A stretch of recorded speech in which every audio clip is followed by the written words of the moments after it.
अदी बिन हातम जो थे ना, ये हातम ताई के बेटे थे, बादशाह का बेटा था, जमाना बड़ा देखा था, बड़े बड़े वजीरों मुशीरों, सारी जिंदगी आला सतही वफूद से मुलाकात हुई। अदी हुजूर की बारगाह में आए, मुस्नद इमाम अहमद बिन हंबल में मौजूद। तो इस्लाम पर अभी गुर्बत का दौर था, चंद लोग मुसलमान हुए थे। नबी पाक अलैहिस्सलाम ने फरमाया अदी कलमा पढ़ लो।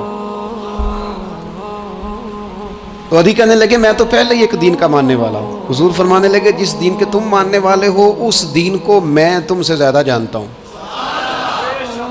हुजूर फरमाने लगे जिस दीन के तुम मानने वाले हो उसमें क्या ये लिखा है कि मालिक गनीमत का चौथा हिस्सा खा जाओ? कहने लगे नहीं। तो फरमाया खा क्यों जाते हो? अदी कहते हैं चूंकि ये हमारे अंदर की बात थी बादशाहों की, तो मैंने फ़ौरन सर तस्लीम खम कर दिया, मैंने फ़ौरन सर झुका दिया। मैंने कहा आप बात ठीक कर रहे हैं।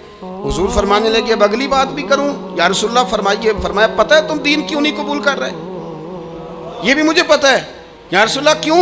फरमाया तुम देखते हो कि दीन के मानने वाले गरीब गरीब लोग हैं, तुम देखते हो कि अभी ये कमज़ोर हैं, तुम देखते हो कि मक्के वालों ने मदीना तैयबा से परेशान करके मुसलमानों को निकाल दिया है। ये गरीबी देखकर, बज़ाहिर इस्लाम की कमज़ोरी देखकर तुम कलमा नहीं पढ़ रहे।